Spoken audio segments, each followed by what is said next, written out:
passionate about Cleveland sports. He's going in, touchdown! Browns, Indians, Cavs, the Big Ten, and more. Cleveland is a city of champions once again. Andy and Jarid, Cleveland and beyond.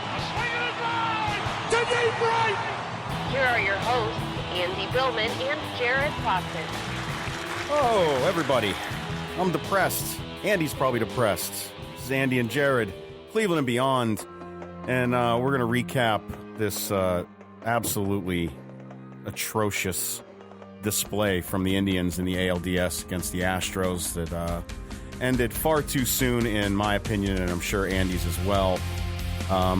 Thank God for a Browns win over the weekend, so we can talk about that and some of the stuff to look forward to. But first, here's Skipper Terry Francona, courtesy of Fox Sports, following their loss. Is all we wanted to do today was keep it going so we could play tomorrow. You know, we got to go home now before we're ready to. That hurts. It always stings. You know, and I know, I just told the guys, we got a number of guys that are free agents. You know, there's going to be some turnover, and it's a real special group to all of us. So that's a hard one to, you know, when you're saying goodbye before you're ready to. I mean, I'm glad we've had a chance. And if you keep giving yourself a chance, at some point you believe you'll break through.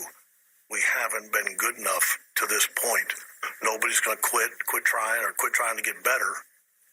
But, you know, I mean, it is frustrating for sure. I think there's a lot of teams that would like to be in this situation. But when you come up short, you take stock and try to do better. Man, do you know how hard it was for me, Andy, to even bother listening to the rest of that game? And then I had to class tonight, and I ended up streaming some of it, and then I just kind of followed along the last 3 outs, and it was just, you could even hear, I was listening to the radio call, and Hammy was getting aggravated at who was behind the plate tonight. It aggravated at the way he was calling balls and strikes. You couldn't tell what the call was, so he's yeah. You know, everyone's frustrated is the point. Everyone is disappointed in the display, but we can't say that we haven't seen these types of things from the Indians this season. And the way that I looked at it is all of the worst parts of the Indians came together and were on triumphant display over 3 games, 2 in Houston and 1 in Cleveland. What a letdown. Yeah, I think this was the term faceplant gets overused, but faceplant is very appropriate here. It's a faceplant. I mean, you kind of hit it up on the parts. I mean, I'm going to take it from one big giant thought of, I think 2016 was such a great magic carpet ride, even with the loss in Game 7 to the Cubs. Mm-hmm. That has stretched over 2017 with the winning streak and, maybe people, and myself included, hey, it was a fluky thing. What happened to the Yankees? And they were up 2-0, and that won't ever happen again. And I think that carpet ride didn't really sail throughout, but I think that was still an aura. I think that was in the air. And I think sometimes when those things are in the air, sometimes you have to really smack to really get it out of you. And the Indians, you kind of teed it up. The Indians just had a terrible series. It does not take much to anybody to break it down. I'm sure all the Indians will feel the same way. And it just finally imploded like a balloon right in the middle of that game there with the later innings. The bigger thing here that I just think that people are going to really break down, which we'll talk about here today, is the scapegoats, right? Who's at fault and who's everyone's looking for them. And everybody should. I mean, it's one of those things you want to know, why didn't this work out? Why didn't this carry over? I mean, I was certainly one of the people, along with, Kenny Rosenthal and some of the others who chose the Indians to win it all. I really believe that. And boy, was I mistaken. Going to today's game first, and we'll kind of go backwards. I mean, really the bigger story here, Yandy Diaz started, had some changes, Geyer started, but really Clevenger pitched well, got us through, the first 2/3 of the game. And then really in the 6th inning, you could really start seeing things kind of unravel a little bit. Bauer some control issues too. That was surprising out of Clevenger, who, doesn't walk all that often, that many people.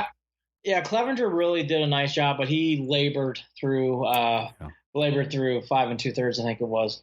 It was not – he did a nice job. I don't want to take anything away because the Astros are really tough, but Clevenger really had to use everything he had to get through that game today. And, he only gave up 1 run. And at the time when Frankie's hit, it looked like it looked like the Indians, you weren't thinking you were going to win, but you at least were having a shot.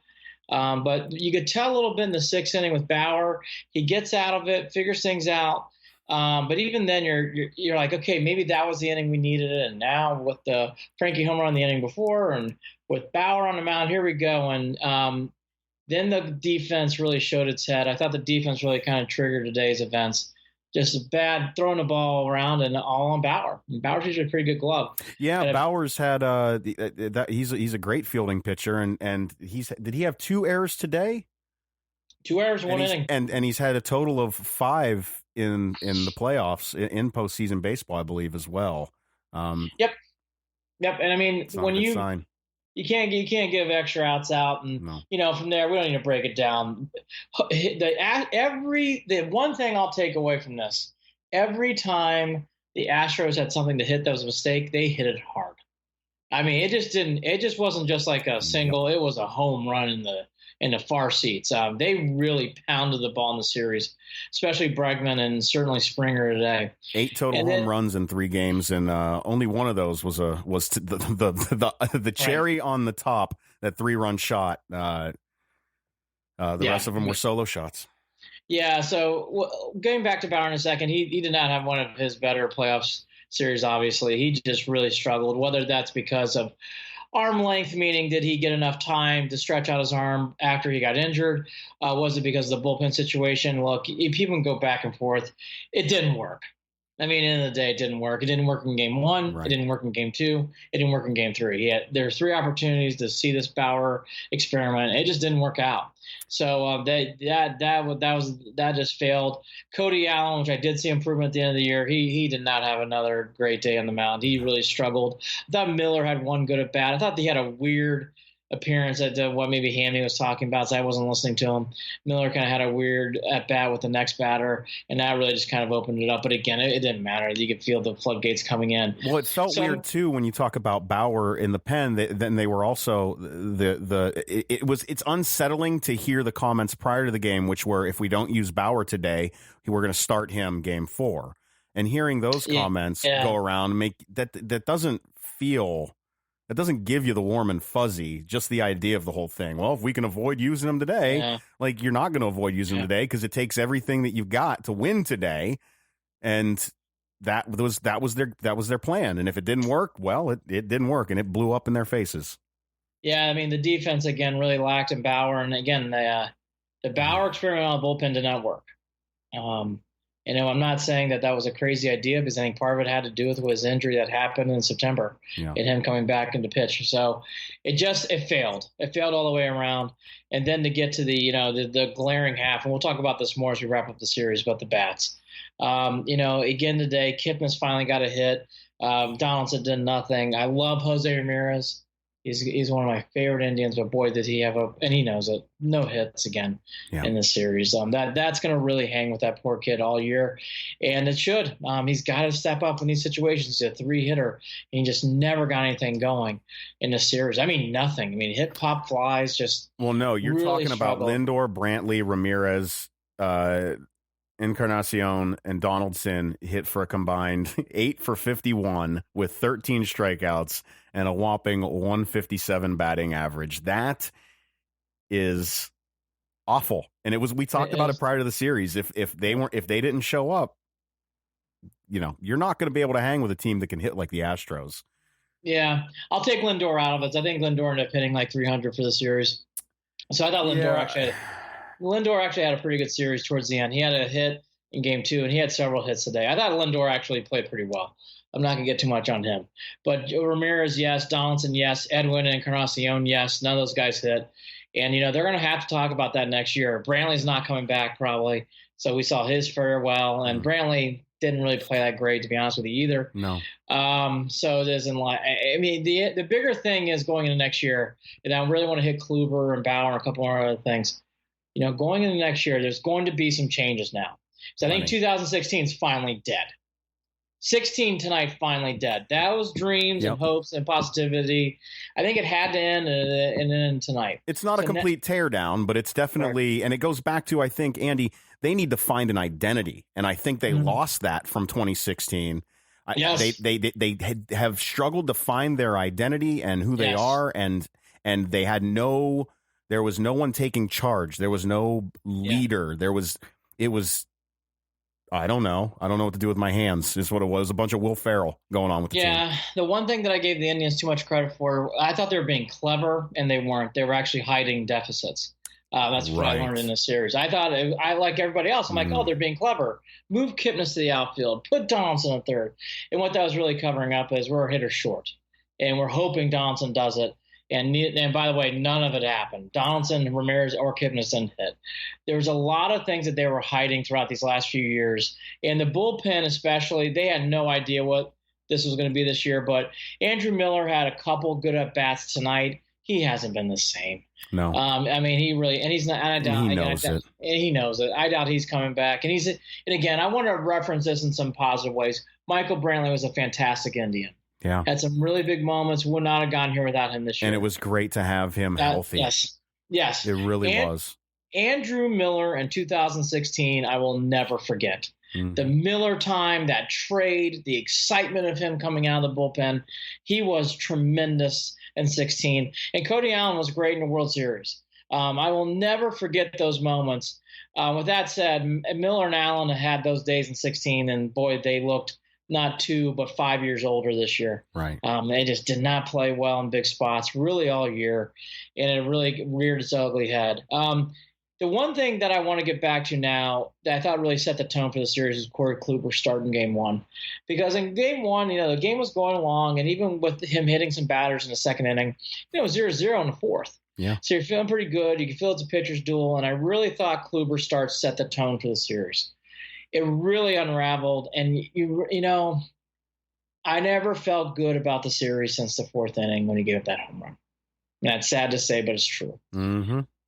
The one thing that I do want to give Kluber credit for is his 16 starts. I've heard a lot of people today saying, oh, he's not a big game pitcher. Well, that's not true.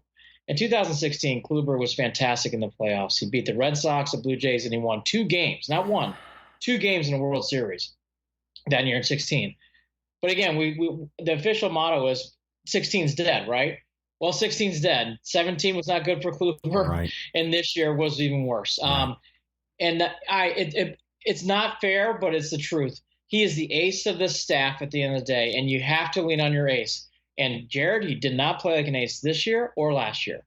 And in that spot, you can't do what he did in that spot. He struggled. And not only he struggled, I thought the emotion and the air out of the balloon just that early in the series. And the Indians really never got it back. Nope. I'm not saying you have to win every start, but he got shelled in that start in game 1 against Houston. And it really the Indians just never got it back in stride since that start. So Kluber, I really thought set the tone in game 1, and it really never came back. And that's something else the Indians are going to have to contemplate going into the future. Kluber has to be on this team. That's not the question here. Right. The question here is, do we need to maybe add a starter to get that next hump? And that's something we can get into a little bit tonight if you want, but I don't know. Yeah. And I would never thought I would say something like that, but I'm actually starting to wonder, are we a starter short of winning it all? I wonder where would we even go for that? I haven't even looked into free agency or where anyone. I have no idea. I honestly don't. But I think that's in play. I really think that's in play because these starters and what's going on in the bullpen is not cutting it. No, the bullpen, I mean, you're talking about from the 6th inning on, that team outscored the Indians. It's disgusting. The Tribe's bullpen was over 14 ERA. I mean, it was atrocious. Brad Hand, Bauer, they all had it didn't matter. It did not matter. They got tagged. They got tagged hard, and that's the thing too. Is the Astros, you can hang. The Indians were able to keep things interesting through the 5th inning of these games for the most part, and then all of a sudden the Astros just said, "Yeah, we're done playing around with this. Thanks for taking your starter out, and let's start swinging away on the bullpen," and they really did.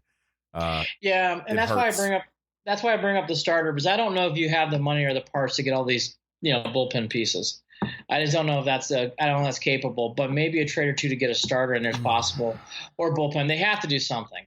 The roles of Kluber again has to be on this team. I want to mention that again for people who don't think so. You're wrong. He has to be on this team, and he has to play a major role for the Indians to win. But Kluber and Carrasco pitch fine. I think Clevenger's on his way. I still think they're a starter or at least 2 or 3 bullpen pieces short. Well, do we look at Bieber still? Again, he's a rookie. You can put him in there and it's fine. But if you're going to win big games next year in the playoffs, this is not the starters, nor what I'm seeing from the bullpen. Even if you add a couple things, it's not going to cut it. Might cut it in the Central, but that's about it. That's a different story. Right. And again, this is something that I'm going to harp on next year. The Kluber factor is now in play, meaning I don't know what he's going to do in the playoffs now. I hate saying it. I don't know. How can you? Right. And so, the one thing I won't deny is Kluber now in a big spot scares me. Jared, that's a problem. Is that a product of just having him as starting game one? I mean, you talk about it needing him out on the squad. Maybe he doesn't need the pressure of starting a game one. I don't know, because I wasn't confident in him starting this game one. I wasn't in the pit of my stomach. I could feel it. Well, we talked about it on this podcast, and we said this is a big start, not for his overall legacy, but for the memories of Tribe fans. Right. Because I knew this would happen if he were to lose, that people would forget 16. So I want to bring up 16 to say he did have some strong playoff starts. We would not have gone through 16 without Kluber. Right. But it's fair to say it's now an issue and a problem when you're in the playoffs. Because it makes you nervous wreck, and I feel the same way now. And honestly, I don't think Bauer's the guy either. I don't. No. I don't think Bauer's a big starter next year either. I just don't. I don't think but they're going to have to really figure out, not the regular season, the postseason. Are you going to go out and do what the Yankees did and overload on your bullpen and get Robertson and Robertson? Now that my mind's blanking on the other guys for the Yankees, and of course, as I watch them play. But anyways, you get the picture. Britton. You get Zach Britton, you overpay to get big relievers in there. So that way, in case a reliever is having a shaky night, Chad Green can just switch on for Robinson pretty easily. Well, not only that, but you're going to give rest to your starters because you only need 5 or 6 out of them through the season, and they won't be, the expectations of going at least 7 because you can't trust anyone out of the pen. Or even if you can't trust 1 or 2 out of the pen, that still makes you nervous because you're playing Russian roulette with whoever comes out after you pull your starter. So the bigger thing I have for this is Bauer. I don't know what to say. It was all over the place. Hard to evaluate him, but because of that, I don't know if I can trust him in a big spot in the playoffs yet. Kluber, 16 is now passed. I don't know if you can trust him in a big spot now either. I don't think he can. No, he's got to find himself. He's got to redefine himself a little bit too. Yeah, he does. The bullpen's going to go after a major reshaking, and then again to the bats real quick. Edwin. The obvious names. Edwin's going to be back. He's going to have to play better. I thought Lindor redeemed himself a little bit today. I thought he actually had some big. The home run was big. I'm going to pump the brakes on Lindor's. I thought he had a good day today, and he got a hit in game 2. So I'm not going to pump him as much. But Ramirez, love you. You're my favorite player. I wear your T-shirt. Gotta do better than this, man. Sorry. Gotta do better in these kind of big spots. Is Yandy Diaz, who had a great double today, is he the next guy coming on? Yonder Alonso struggled. I like him, good guy. I'm kind of tired of the Brandon Guyer stuff. No, and those moves today, I believe, Keuchel's a lefty. Am I losing my mind on that?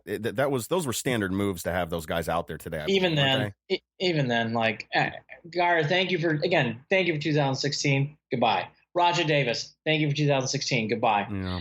You want to talk about a guy who's got a big year ahead of him, and he's not right now around, but Bradley Zimmer, it's a big year. Well, what about Tyler Naquin, too? I mean, is he going to be mature this season, mature enough to calm his bat down?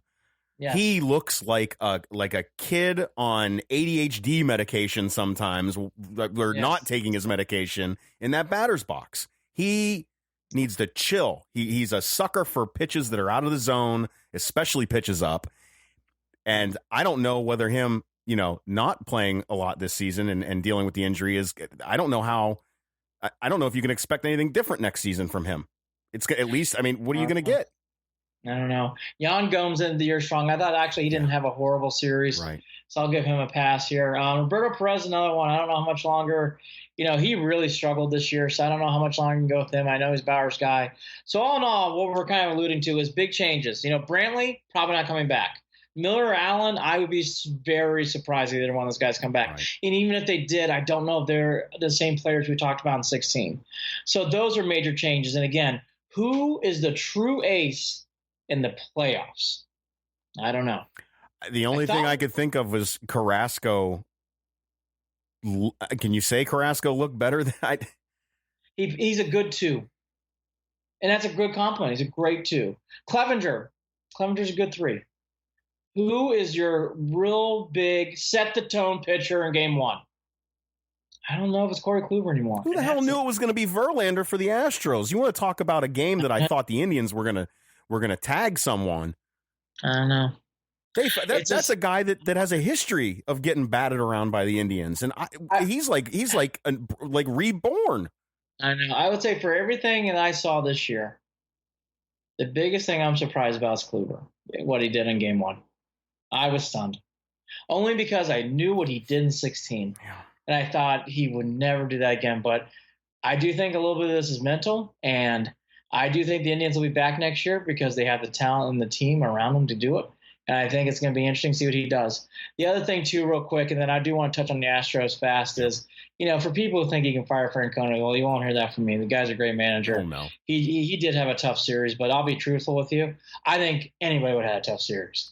Any string he pulled was just like, it wasn't just like fail. It was like fail safe, and the village was on fire. Well, and you got to remember who you're going up against, the defending World Series champions. Yes. And yes. Tito knows that. And yes. In my opinion, I don't know that he might end up retiring after a year or two. I mean, I don't know how much left he's even got in the tank. I don't see. I'm on the flip side. I think he's got stuff to go. Yeah. I saw a guy today who was calmly mad. I did not see a guy who was, sitting there going, well, we tried our best, and dumb gummit, it just didn't work out today. I saw a guy who was pretty fired up at the end of the game. So again, I don't fire Francona. He's the guy. He's a good manager. I actually think for everything you can say in this series, Francona's the one I would pull the lever last. I don't know what you would have done in games 1 and 3 differently. And I mean that. It's like nothing worked. Nothing worked. No, again, it comes down to identity. Those guys could not find their identity. Kluber didn't set the tone. Mm-mm. You had to rely on Bauer because everybody else stunk in the bullpen this year. And then what the hell are you going to do after that? I mean, there comes a point you can do whatever you want. I felt like if these guys can't hit Keuchel, they're not going to be able to hit anybody. Jose Ramirez and Edwin Encarnacion 3 and 4 were soft, and Donaldson 5. But Donaldson's not coming back, so you can figure that out. But for this series, 3, 4, and 5 for the Indians was atrocious. It was awful. It wasn't even like close. There was never a moment. You were texting me about Edwin. Edwin was terrible too. Love these guys. Yes, Donaldson, absolutely love them. I'm not going to sit here and hate on them, but they'd agree. They'd agree with everything that we're saying right now. You have to. Jose Ramirez, Corey Kluber. What a big offseason you have. And guess what? You have to prove everything in October next year. That's what makes it so strange. Because I think this is the first year, and this is kind of what happened with the Yankees in the past in the 90s. Yeah. Hey, all these awards are great. You're going to go to the All-Star game, 19 winner, 30-30. That's awesome. 200 strikeouts. October. All of it. Yeah. Right, yeah. October. And those two guys are going to be put on notice. And I'll be honest, I think Bauer will be put on notice. I think Bauer might be on notice before Kluber, but I don't know. I think fans would put Kluber on notice before Bauer, but I think that personally, I would have to put Bauer on notice before Kluber. Bauer had a strange 2016 with the drone. He had one good start in 17. His second start, I don't know how you rate that, because they pushed him up a game. But again, I think these are all the decisions that come. Again, with Houston, I just want to touch upon it quickly. I don't want to say too much. They hammered every mistake out. I've never seen a team like this where even with the deathly Yankees in the 90s, they didn't do what they were doing. I mean, Springer, gone. Yeah. I mean, not just like, some of those shots were just bombs out of here. They were either bombs or they were ropes that got out quick. My God. Quick. the other thing I noticed too, I know Bauer said some stuff, and I thought the Clevenger saw was fine. You're supposed to say things like that. I didn't even hear what Clevenger said. Clevenger said earlier in the year that the Astros weren't that special of a team, and I know that's not the greatest thing to say, and you shouldn't say that, but I thought they ran with that a little too hard. But Bauer really knocked the Astros with some comments he said, and he printed them on Twitter, so I think that kind of got him burned. But the Astros, whatever they can say, they're cocky. They have a right to be cocky. Yeah. They're good. They're fun. They slap things in the face. And look, I can't stand them as an Indians fan. Well, that's the funny thing is they're not a team that's easy to hate like the Yankees, yet somehow that makes me hate them even more right now. I want to have reasons to hate them. Yeah. It's going to be a tough ALCS, since I can't stand the Red Sox or Yankees either. So I really don't care. Maybe everybody will just tie and forfeit, and the Brewers win. Do it Brown style. No, seriously. I will be pulling hard for the Brewers, by the way. You don't have to ask me what we're pulling for.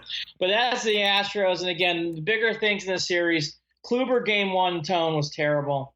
That really did carry over from 17. That's going to be interesting. The Bauer situation, the whole thing was a failure. Whether it was his injury and he had to come out of the bullpen, the whole thing stunk. If they pull that next year, Jared, you don't have to ask me. Like, I don't like it. Don't do it. He's a starter. Period. End of sentence. Yep. That guy's a starter. Period. End of sentence. And next year for Ramirez and Edwin Encarnacion, great what do you do during the regular season. Kluber and Bauer, great what you do in the regular season. What do you do in the playoffs is the biggest thing. And then things you can't see behind the periphery. What happens to Zimmer? Tyler Naquin, as you mentioned, those are going to be big years for those guys. And then finally, what I think is the overall theme. Before I forget, Leonis Martin as well, or Martin. Where's that going? Sounds like, though, he's really got something where he may not even come back and play. Oh, so okay. Wow, I didn't even realize that, because I knew what he went through. I thought he was doing a lot better. I saw him make. He was on Twitter the other day, which I just took that as he's good to go. But wow, I think he's better as his health is better. Like, he's going to be okay. But okay. I've been hearing from people this could be something where he may not come back. It's going to be debatable. No, I mean, it is what it is. I mean, look, you just want him to be healthy. You just want to be healthy. So The Indians have a lot to do next year. And again, my overall theme is 2016 died tonight. On October 8th, Columbus Day, 2016 died. There's no more feel good for that. It was a great run. That you're going to see a big turning of the page next year from that. I just don't think you're going to see that. You kind of alluded to it. I think the other big thing to watch is, will Lindor take the reins of this team? Yeah, I think he should. I absolutely think it's time for that. Yeah. And what are they going to really do with all these little tinkering parts? Can they get a full outfield? All that to come. But at the end of the day, it hurt. It's not. I don't think it. I don't. What just stunned me again is how quickly that series felt like it ended after Game 1. I just never felt, again, those home runs, it just set the tone with Kluber in Game 1. Friday and Saturday ruined my weekend. You saw, I was bitter. My wife thought it was hilarious. It was cathartic for me to throw fits during the Browns game, because I thought to myself, how am I even going to get through after this Indians Game 1 and Game 2? I needed a Browns win. I needed something. I was going to lose my damn mind. And sure enough, even a Browns win wasn't good enough to make, it's a victory Monday, but it feels like a garbage Monday. It feels awful. A funeral. I guess the way I'll end it is, I was with a friend out on Friday. He goes, because I've been with you after Indians losses in the playoffs before in the 90s, and you never get this low. I'm like, that felt different today. I just did not like, it's only one game. Maybe you turn the picture, but the Indians I hate saying it, they just were never in that series. That's so hard for me to say, but they just weren't. 21-6, that series, they were outscored. 21-6, that says it all. That right there is your answer. Cleveland Browns. And then you turn the page to the Browns. And what was a wonderful I'm just going to do a quick turn.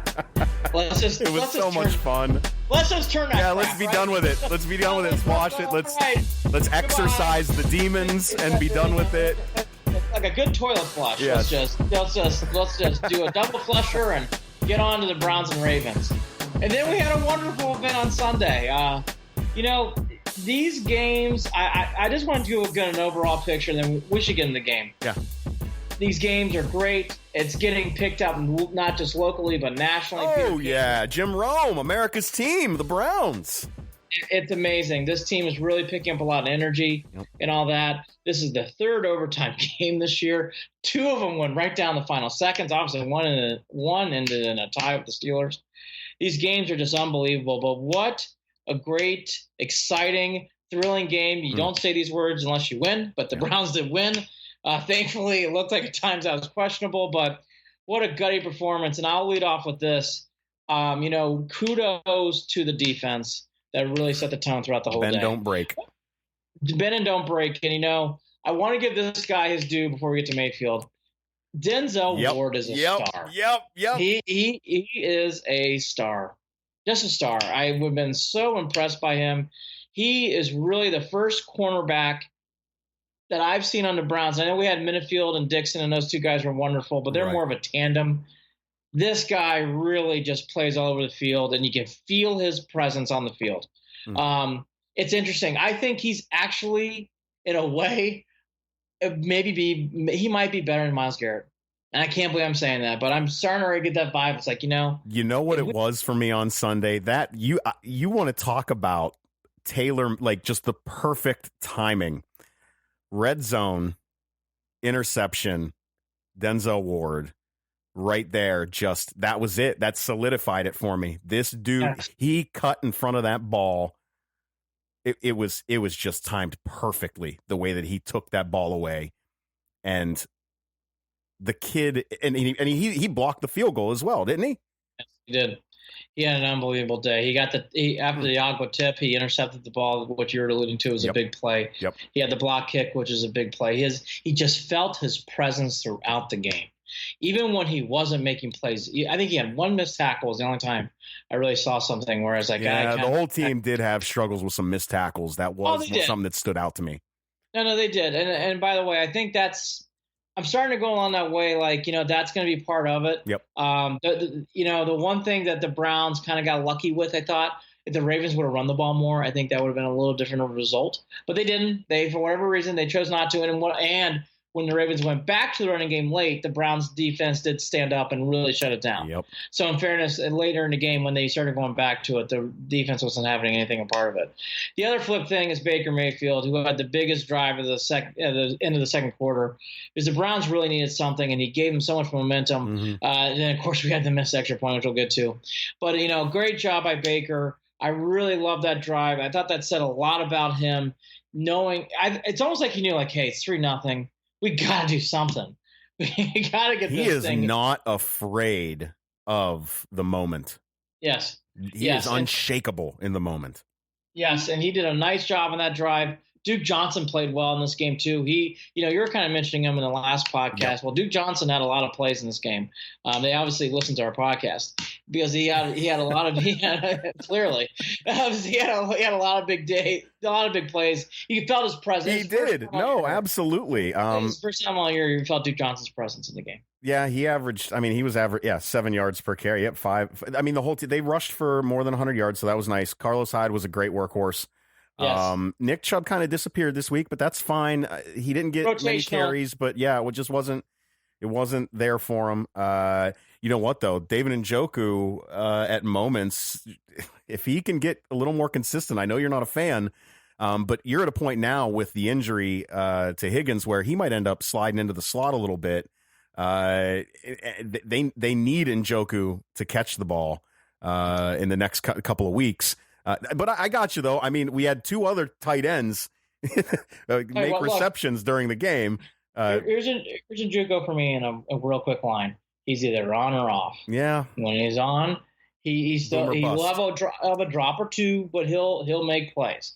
And then there's other games where it's all downhill, and he can't even throw the ball in the ocean. Like, he just can't. Nothing's going to go his way. But he did have a good game. Yep. Schobert had another nice play in this game. He did. I thought he's. I'll tell you, that's another guy. Every game he gets better. But to go back to Mayfield, that was a real gut check.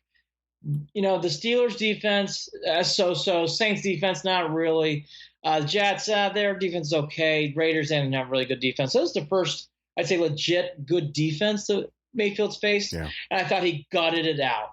and I'll use that term a lot, gutted the game out. Mhm. Didn't do anything to lose the game and made enough plays to win it. The early turnover was fine. They just shook it off, didn't carry it over, and the Browns defense, made the stop that they needed with that. Oh, absolutely, the entire game. Can I throw one disappointment in there that I just don't understand? It blew my mind, especially out of somebody 5 years in the league. Jarvis Landry, get out of bounds, brother. Yeah. Get out of bounds. Well, yeah, I mean, here's the one thing I'll go into Landry point, because I was going to bring that up too. I mean, Landry getting out of bounds. I think Landry at times, I love his energy and I love his spirit. He chirps a little too much for me during the game. I'd rather see him do his actions on the field, not his actions with words during the game. He's too good of a player for that. And I think he got caught up into it because when you watched it, he wanted to hit on that play. It's like, no. That's not, I mean, it's so obvious. I mean, come on, you got to get out of bounds there. And he didn't. Oh, he killed at least 10, 12 seconds off the clock with that. And we lost it down. Kill momentum. Did everything wrong. Time, possession. Look, time, score, and possession. Just bad. I mean, look, if he considers himself a leader, which I think he does, and he should, you got to do better than that in that kind of play. That was a big play. The only other one, I mean, if you want to get into nickel and dime stuff here, I thought Callaway again had a strange game. He's a rookie, so you got to put that in a rookie category. But, more and more I watch with him, I'm interested to see how his season develops. Because he has moments too where he drops passes and he kind of disappears. And again, that was one of those games I didn't really feel his presence in the game. But again, he's a rookie, so I don't want to put too much judgment onto it. And Druko to me is a little more different, where I think he can be a little more criticizing on him. I thought the Browns did run the ball on, and that was good. The punting was great in this game. Oh, yeah. Colquitt, I guess, heard a lot of chirping from everybody in the press because he did a nice job in this game. Jabril Peppers, maybe not. It's still the same when he's running back punts, but I'll say okay. I'm just gonna, and I really mean that. He did okay. I'm not gonna say he did good. Right. I'm not gonna say he did bad. He okay, did okay. I think was surprising for people. Again, like I said to you during the game, he was playing with a chip on his shoulder. Still average. You're right. There was nothing else that really stood out. Jamie Collins had a decent game as well, too. Yep, I thought that. The offensive line, hit or miss at times. I still think they're learning how to play. One thing that I don't want to get too far off the rails on, but I think should be brought up are these penalties. Ooh, that was brutal. It was lopsided. Baker wasn't happy about some of the calls either. Here he is, courtesy of the Cleveland Browns Facebook page. Yeah, obviously very frustrated we didn't get a pass interference call when the guy pushed Jarvis out and they knocked him over. They said the ball was uncatchable, but that's because he was on the ground. So the people in the stripes can make a better call, I think. I'll see it and be able to look at it. But regardless, the best part about all of that was that the defense went out there, got another stop, and our offense didn't flinch when we went back out there. We went out there and did our job. So no matter what it is, good plays, bad plays, not getting calls or getting calls, we have to do our job every play. You forget what happened in the past and keep moving forward. Yeah, it was lopsided. And by the way, I thought barely so at times. The Browns really did have some moments where they were making penalties, and if you're going to make a penalty, you're going to get called for it. But, the Browns have really got this disease of penalties. I do think at times, this was the first game I noticed, where I started towards the end going, really? Really? And I'm surprised. I try not to do that, but I did. I felt like at times the Browns were getting called on things, and I didn't see the same for the Ravens. So I think it's something to watch. I don't try to do that too much, but that's the first game I felt I was like, gosh, that I've seen that all day from the Ravens. Is Myles Garrett getting good jumps, and just because his jump's so good, I can't see him on those. He got nailed twice for the first one was yes, offsides, right? Yeah, the first one was a yes. The second one, it's close. Yeah, it was close. The first one was offsides. The second one was close.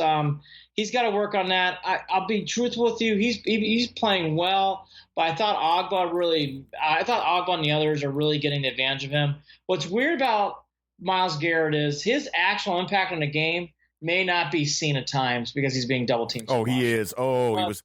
Well, even his half sack, I think, came while he was double teamed. Right. I think they had a running back the running back in the backfield doubled up on him, and he was able to. He didn't swim. He rolled out of that and got either the half sack or the sack that he got. Yeah. So all that said, I thought this was the great win the Browns needed. Oh, yeah. They need to be a division rival, needed to do it at home. Good to see this kind of win because you could tell the Ravens are a good team. I'm not saying they're going to win the Super Bowl, but this is a good team. And it felt like a good win. The one thing's, again, mismanagement of the clock, play call towards the goal line overtime as a terrible pitch call. Do we know when the game's over too, by the way, when we kick a field goal? I saw that. Now, I heard rumors, and the rumor was that it was the refs making that call, and Hugh just reacted to it. But there are other journalists in Cleveland that are getting on Hugh for holding up the two fingers. About 2 I seconds will left. say this. Everybody was confused, and I even paused it. I said, he still thinks the game's going on. The game's over. I think I ignored him. Yeah, but I will say I saw confusion from Hugh. everybody. So the bigger things to take about it is Baker Mayfield took the next step. Again, you have to win ugly. I thought he did the things to win ugly, and I would have said that even in a loss or a tie. I thought he really did a nice job against a tough team and gutted the game out. Yeah. Same thing with Denzel Ward. He made his presence felt in this game, and with what Myles Garrett, the attention he's getting, that defense is really starting to turn into one of those defenses you don't want to play that at any moment can make a big play. They might give up yardage, they might give us some stats, but boy, they are aggressive. For how much I might pick on them, but the run defense, they make a lot of plays, and they are clearly a strength of this team. Things, again, to improve on, Callaway and JUCO making more of those plays where you catch the ball. Just catch the ball would be a little bit more nicer. I didn't see as much as I did on the Raider game, so I won't go too far. And again, mismanagement of clock. You talked about Landry. I thought that pitch play in overtime is another example of that. Oh, there's a couple of things too awful. At the end of the game where they're running the ball. Duke Johnson, which I'm fine with, should have called timeout. I don't think they managed the clock well at the end of overtime. Those are the kind of things I think they need to clean up. The state of Hugh, as we like to call it on the show, I think is obviously good this week. I think he's cleared for the Charger game, meaning win or lose, everything's fine. But again, those kind of wins against the Ravens, that's what it means. It carries over. It brings goodwill to things. And the one thing that is clear, which we all kind of knew, but I think we can stamp it, the Browns are really starting to gain momentum. Mm-hmm. Whether that means it's going to be a playoff run, whether it's going to be just 6 or 7 wins, I don't know. Right. But you can feel the momentum while watching the games. I don't know how you felt, but you could feel the competitiveness in these games. I just worry that there's two things that could take the momentum out of them. Mismanagement, again, that I think would involve Hugh. And somebody that runs parallel to that in my mind of who can stay or go, Greg Joseph. I hate to say it, but I don't know that we can. I was going to save him for last. Great game ball. I kind of agree with what I heard my friend Tony Rizzo said today. Gotta let you go. Don't know if it's going to work out. I mean, that field goal was pretty shaky. It was what nice. I couldn't get I still haven't looked over it again. Was there a good hand on it, or was it a lame duck from the kick? Ready for this? This kind of represents everything. There's disputing reports. I'm hearing some that thinks that they did, some that don't. Who cares? It was a bad kick. Let's be fair. It didn't work out. He had plenty of leg on the long one. That was wide left, I think. Well, right? Yeah, I mean, if you just could have, almost like a Nintendo game, kick all the way over to the right, and maybe it'll sail to the left and go in. I mean, the kicking game, actually, I was going to bring this up. I would actually call the Colts, the Niners, I think the Niners are maybe the Cardinals. Who has right now Dawson? I forget. There's rumors, and because everyone's saying he'd love to come back to Cleveland. I would offer a 4th or 5th round pick and be like, what do we got to do? I mean, it's time. I think that I feel comfortable offering picks because I am comfortable with who we have making the picks at this point. Yes. Talk about something else. I mean, that we can mention real quick is that John Dorsey has nailed I agree. The personnel. He has just nailed it with. If you want to rank Browns, it goes 1 Baker, 2 Denzel Ward, 3 Dorsey. Dorsey's 3. Absolutely. And that's impressive for a GM. I mean, that's impressive for a GM. Right? But he's 3.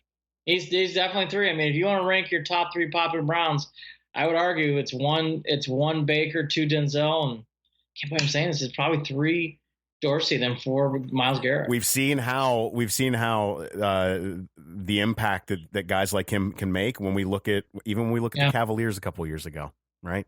No, there's no doubt. I mean, again, there's energy in these games. Again, it felt good to do that against not the Jets but the Ravens. That's where I just couldn't get over. I'm like, this is not just a pity poo Thursday night game. The team's playing 3 games in 11 days. And no, this was a real legit matchup. Yep. A team that came off a big road win against the Steelers. This was a hand-stamped game, and I thought Hugh needed it. I really did. So I think the state of Hugh, the seat is cold, could warm up at any minute.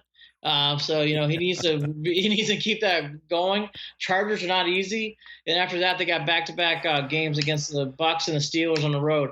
So again, the Browns, we're seeing moves. I agree with you about the kicker. Got to change that.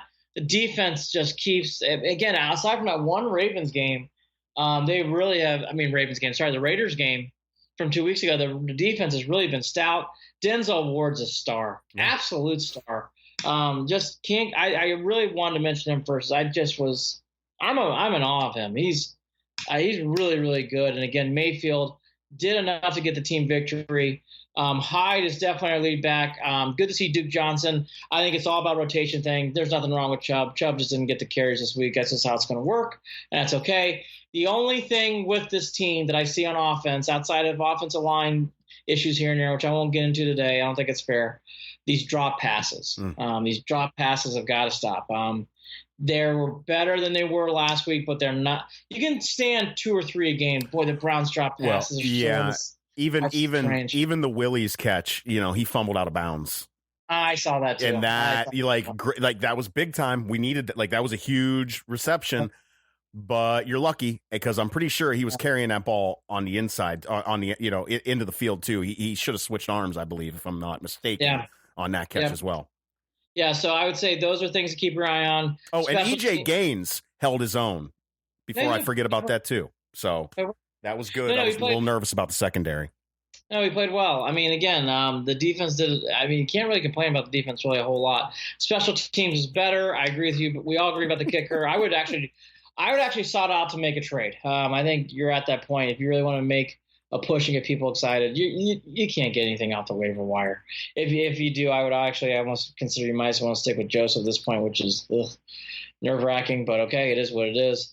And then, like I said, play calling, I don't want to do that today. Flip passes by the 10-yard line, and that's on Haley.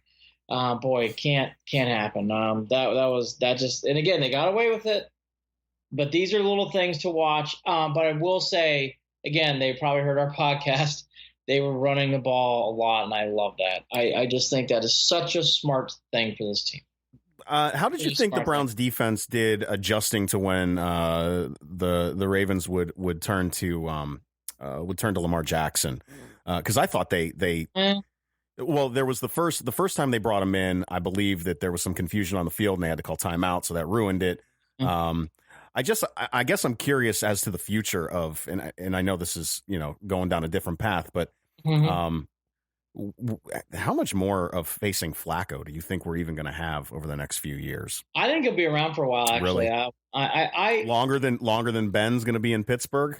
Yeah, I think Ben's on his last legs. I know they beat everyone does, which we'll get to in a second. But no, I think Flacco play. I mean.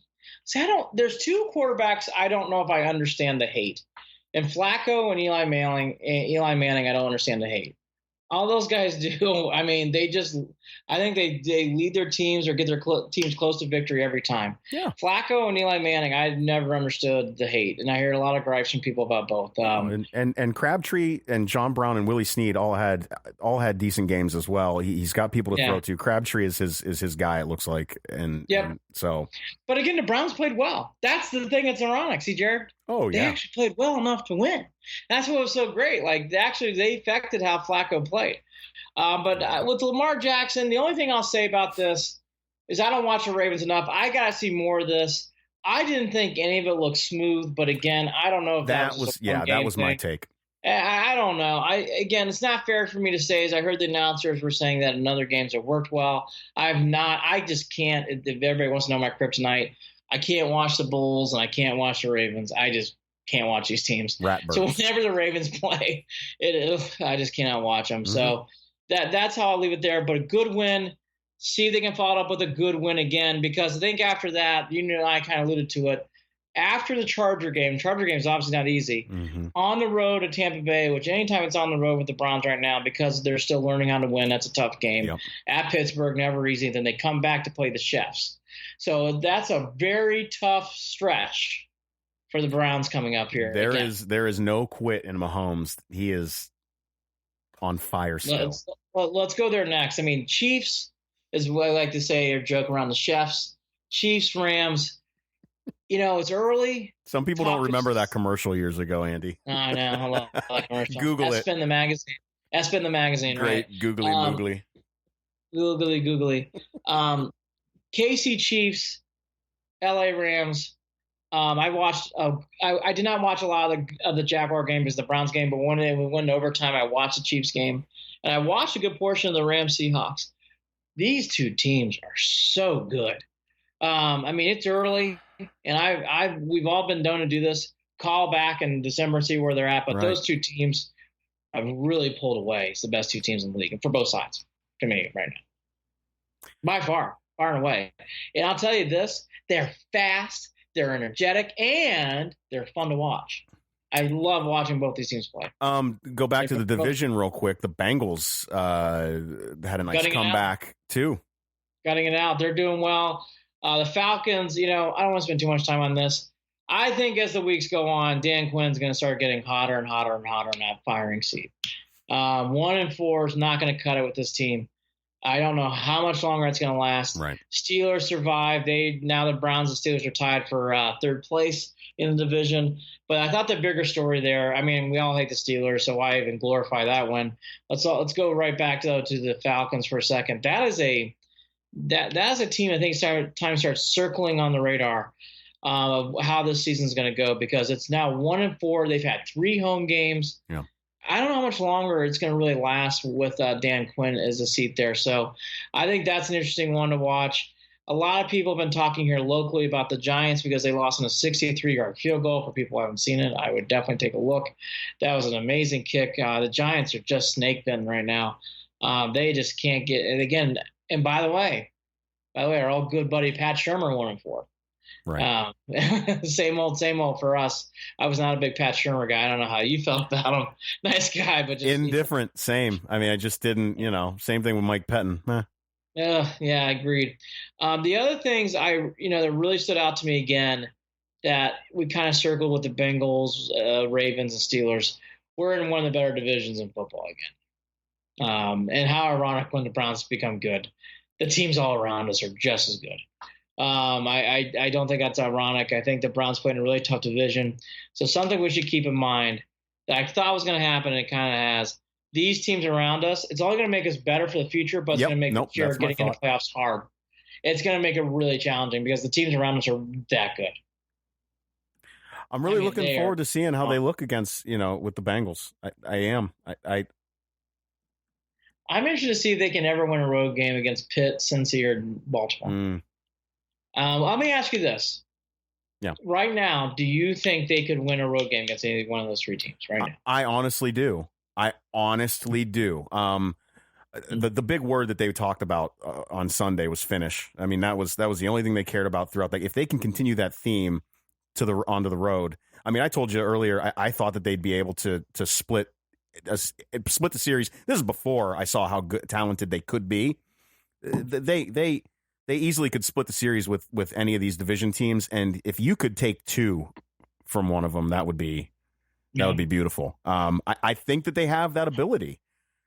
But yes, I get it, on the road and these are not easy places to play ever. Even when those teams aren't good, they're not easy places to play. I just would say this. I think that's going to be the biggest key if the Browns really make a playoff push. I've heard that a little bit more today.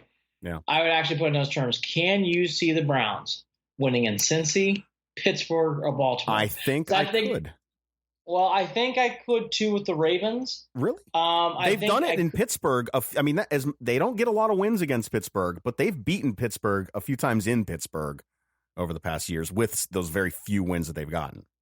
I just would say this about a team like Pittsburgh. That's such an intense rivalry, and we did tie with them, and that's going to irk them. I think that's going to be a tough game for the Browns to win. But I think you're right. I just think in Cincy or in Baltimore, or in Pittsburgh, I think that's, if people want to know, that's my litmus test for this team. Are they going to, because they're going to, in my opinion, they have to win one of those games on the road in their division. They have to. And maybe it's the last week. Maybe it's the Pittsburgh game. I don't know. But I think they have to. I think right now I'd say the answer is I think so. But I don't know yet. I don't know. I don't feel 100% about it for sure. The last thing, too, everybody has a win now in the NFL. The Cardinals won, so there will be no more drama, no more countdowns to the Lions or, last year for our Brownies. Everybody's got to win this year. The Cardinals got to win, so no more winless teams in the NFL. Everybody's got to win this year. And then we usually do – I try to do longer, but I'm not going to this week. The college footballs, it kind of came and went with everything that was going on with the Indians this weekend. Notre Dame and Ohio State, I'll do quickly on the Irish. That game played exactly as I thought it would at times. Virginia Tech came out. They were emotional. Irish got a quick lead. Virginia Tech fought, but they just don't have the muscle, the playmakers to give enough of the Irish to give them trouble. Irish had a big run, and Dexter Williams again really took over in the second half. Notre Dame won. I did keep my eye on the Ohio State game. Yeah, it was background noise to me. Ohio State football. But what I did, because it was basically it was almost same start time on Saturday as the Indians game, so I had it running on my laptop. And what I saw was an Indiana team that was not afraid to throw downfield, and they had big plays, and they hung with Ohio State through the first half and made it interesting even into the third. So Ohio State offensively, I think, struggled in that first half as well. I don't know. Is there anything to take from that? I mean, Indiana came in 4-1, I believe, too. But I mean, I think in sports you get teams like this that give you fits. Yeah. And I think the Indiana's been that too. They've been this team the last couple of years, so it isn't like it's new. Yeah. The only thing I would say that I would keep my eye on is the Ohio State rushing game has really not been fluent the last couple of weeks now. It really wasn't fluid against Penn State. It wasn't fluid against Indiana. Part of it is they're making Haskins throw, and Haskins doing that. Mm-hmm. That's the only thing I would keep my eye on. Can they get that running game going? But that's nitpicky. I think other than that, everything's a wash. Ohio State just didn't look like to be in that game at times. Even Haskins threw a couple balls up there. It's like, what was that? That didn't even look like. I mean, one was just a flutter. Mm-hmm. So I think those are kind of things you can kind of take away. It's Indiana, that kind of stuff. Don't wade too much into it. The bigger picture maybe for the Big Ten is Michigan State lost. Boy, you don't take Northwestern seriously, that's what happens. I've learned that about Fitzgerald and that team. When you don't take them seriously, you lose. Michigan State didn't take them seriously, and they lost. That was a big loss. I actually think for the Big Ten in a way, because that really damages Michigan State again. Mm-hmm. By the way, for the Irish fans who didn't stay up late, Utah beat Stanford. That's another dinging loss to the resume for Notre Dame. You should talk about that stuff for the playoffs. So both teams really took a hit in the resume department. So I think it was better for Michigan State to keep winning, and same for Stanford. Both teams lost, so it really does not help out the Bucs or the Irish in the long run. Great win for Texas. They finally look like they're back and established. I didn't get to watch much of this game because I was at my son's soccer tournament. Yep. But from what I saw and everything else, that was a good win, and that's the first time I'll stamp Tom Herman and be like, that's a great win. That's the win he needed. A really good job for Texas in that spot. And Oklahoma's a good team, so that's a big win for them. They actually fired a defensive coordinator. Tell you how much those games mean down there in Dallas. And finally, I doubted them, but Florida's got defense, and they beat my Cinderella LSU. I shouldn't say Cinderella, but my pseudo favorite team this year, LSU. I did watch this game. I was flipping back and forth between other things. Florida's defense is underrated. They played really well in this game. They were the difference. LSU just made too many turnovers, threw too many picks. And Florida, for people, again, I know people don't want to talk about this. That actually helps in the grander scheme of things, because now Georgia has to play LSU next week, and then they have to follow that up shortly to play Florida. So Georgia now has two tough tests coming up that should open up another spot. And with LSU losing, Notre Dame moves up to a spot. So now, Jared, we're getting closer to getting Notre Dame and Ohio State if they went out into the playoffs. These teams losing are helping the Irish and the Buckeyes a lot. Also, too, Oklahoma losing helps. So I think that knocks out them. So I think now Ohio State, here's my final thought. Yeah. I think now Ohio State's getting closer to, I can say, I think Ohio State might be able to lose a game and get in. It didn't feel that way. It is getting that way, but I don't know how long that stays a possibility the deeper into the season that we get to. If they are going to lose it, it's got to be like I don't want to see them losing to Minnesota this week. I'll tell you that much. No. By the way, I'll be teeing this up. They play the Boilermakers on Saturday night now on ABC, so that'll be interesting. That means nothing, by the way. I'm sure Ohio State still. I'm a big Purdue fan. I'm sure they'll still steamroll the Boilers. Hey, but how about this one though? And correct me if I'm wrong, but has Pitt been scrutinized over the past few years with their coaching and the way that they play?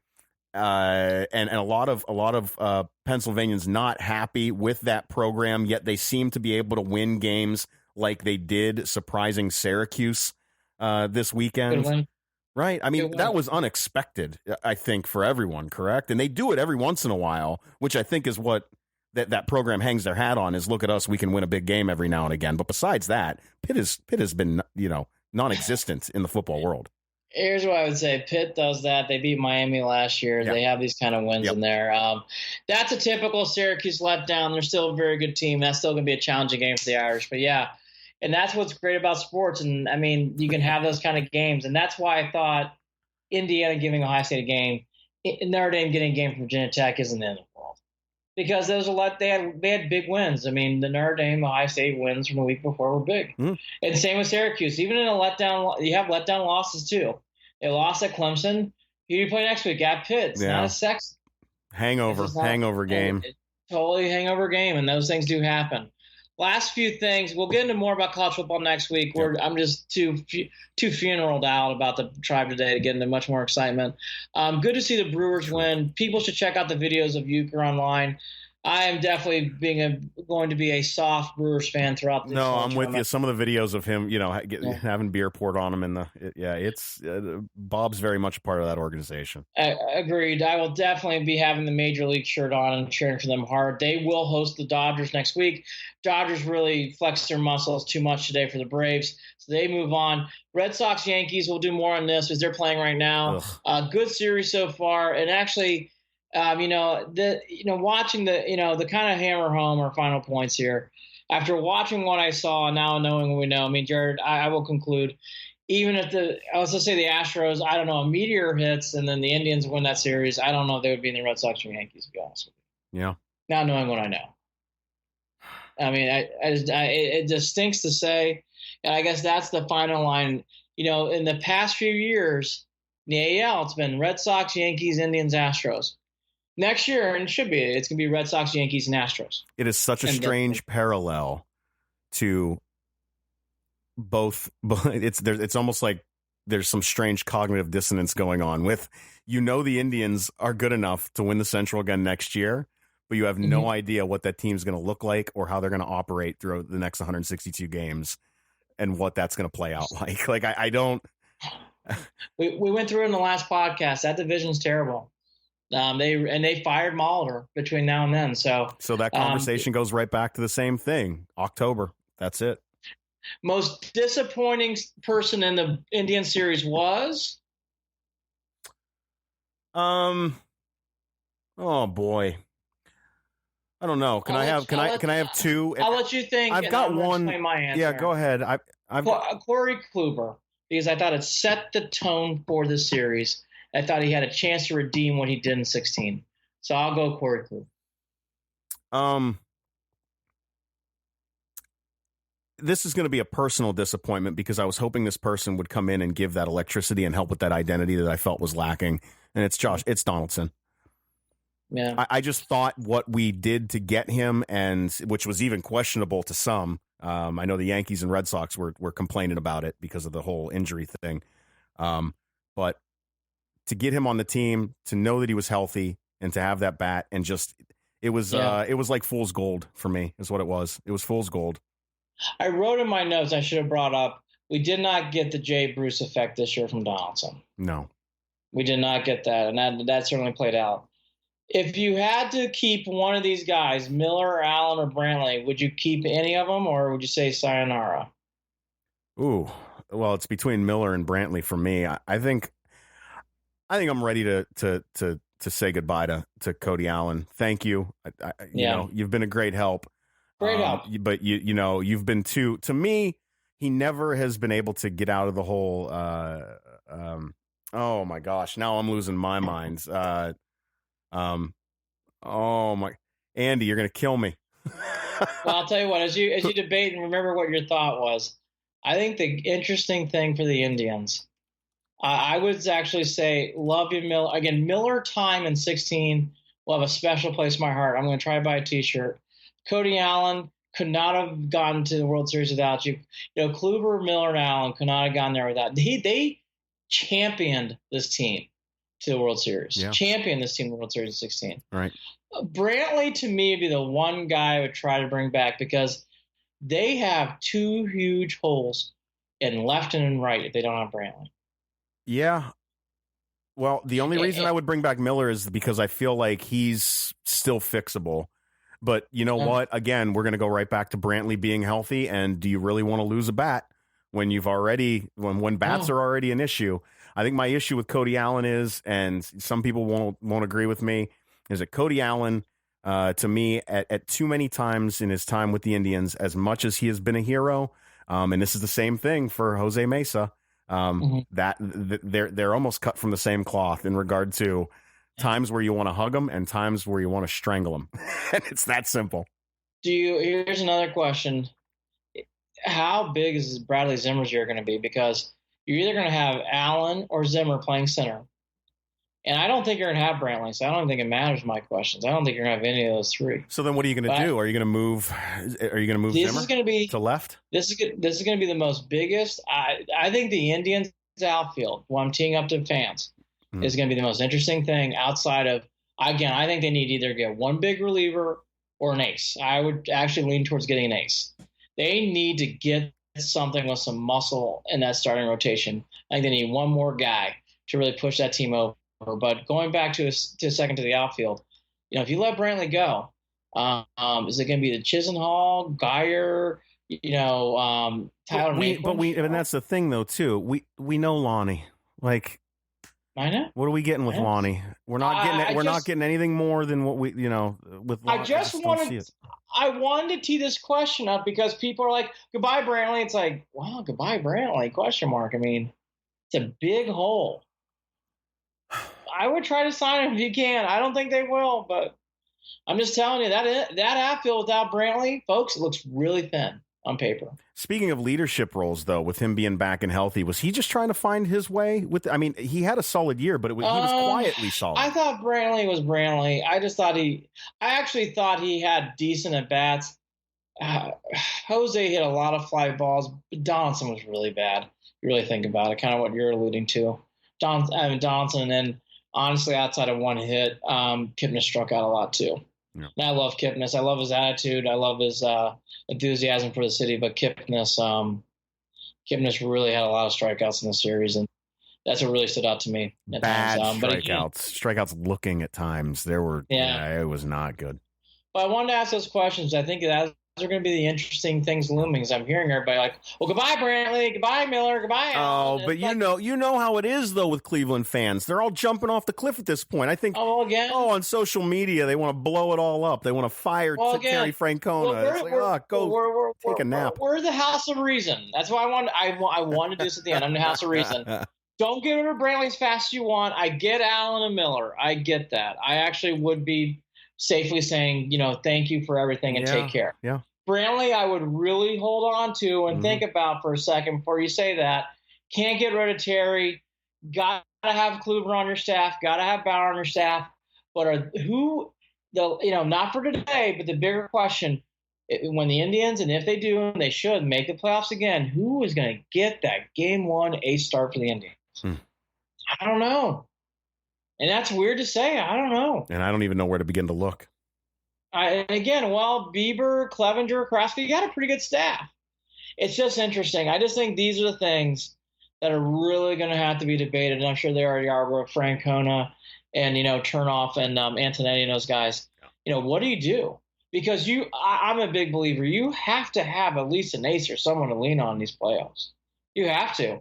And again, looking at Kluber last year and this year, is that the guy? I don't know. It leads to a lot of questions, and it closes the book on 16. And they close 2016. It's going to be a flushing experience right now, but it'll be a cleanse by the end. Meaning, I think we needed this to happen. Yeah. It's time to move on. Absolutely. It wasn't fluky what happened to the Yankees. It's you don't want to call it. I like the word cleanse. I like the way that you're looking at that. You're going to make your choice. It's not a complete start over. You're not blowing anything up. And I don't even want to call it a retooling, because it is definitely going to be more significant than a retooling. Because there's a lot of purpose behind these decisions that are coming. They have some very interesting decisions. Yeah. That's how I believe it, because I think Yandy Diaz is turning into a star. I thought Naquin, before he got hurt, I know he had his moments, but I think Naquin played better this year. And, we haven't even alluded to it, but they have all these injuries. But anyways, this is the first time since 15-16, a lot of interesting decisions coming forth for the Indians. Not just cool one big-time signings. The Indians actually have to make some real decisions here on what to do going forward. And, that's what makes sports great. You got to turn the page quickly, and the Indians are going to have to do that. So I guess that's my final thought. It closes 16. That is now over and done. And, there's going to be a new Indians. I think you're going to see a lot more Lindor on faces and stuff already than he is now. I think you're going to have, time will tell really who's going to be, again, who are you giving the ball to in a big spot?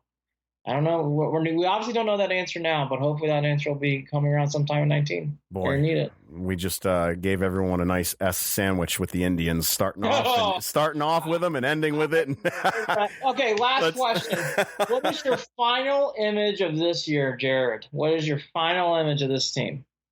Final image. What are you really going to remember in 2018? With the Indians? Mm-hmm. I'd like to think of. There's a couple things I'd like to think of, but the image is going to be Bauer coming out of the pen and that not working. Yeah, I think the interesting thing about the Indians in this image is I don't know if I have one. 2018 was a strange year. It wasn't a bad year, but it was a blur. I would actually paint it gray. Yeah, they really had a moment this year or two. It was a good year, a great year. I was into every game. But let's be honest, it was a strange year. It was a team that, for some reason, it's like they drew a crowd better than they had in previous years a little bit, right? I mean, They were drawing a little bit more of a crowd with a team that wasn't as exciting as it was in 16. I couldn't understand how the seats weren't full in 16. And this year I felt like they were going through the motions. They were. You wanted to think they were figuring things out because of the injuries and because of the outfield and the issues that they had with the bullpen. That was all a part of it. But really, you're right on the. It goes back to what I said earlier, that lack of identity. There was a lack of identity. Shades of gray. Going to our next podcast, the Yankees are getting pounded right now by the Red Sox. So we'll talk about that more. Chargers, Browns. We'll get into a little bit of Ohio State, Minnesota. The Irish actually play our favorite team we just mentioned, Pitt. So we'll talk about that a little bit, and then we'll lead us off into the weekend. But sadly, as you just heard, there will be no Tribe. So better days ahead. Absolutely. I think it's time for a good nap. That's exactly what it is. I'm going to sleep on it and hope for a better Tuesday. Yes. And so by the time anyone hears this in podcast form, hopefully their Tuesday or Wednesday is already going well. And we're looking forward to another Browns win on the road to really show that this team can put all the pieces together, I guess. It's already the lead headline on MLB.com. The impending Tribe free agency reflect on tenure. Wow, that's quick. That's a perfect. Again, 2016 is not closed.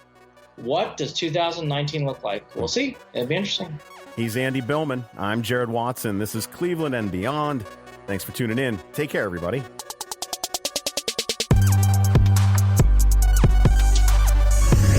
Hey, don't forget to follow Andy and Jared Cleveland and Beyond on Facebook at facebook.com/Cleveland and Beyond and on Twitter at CLE and Beyond.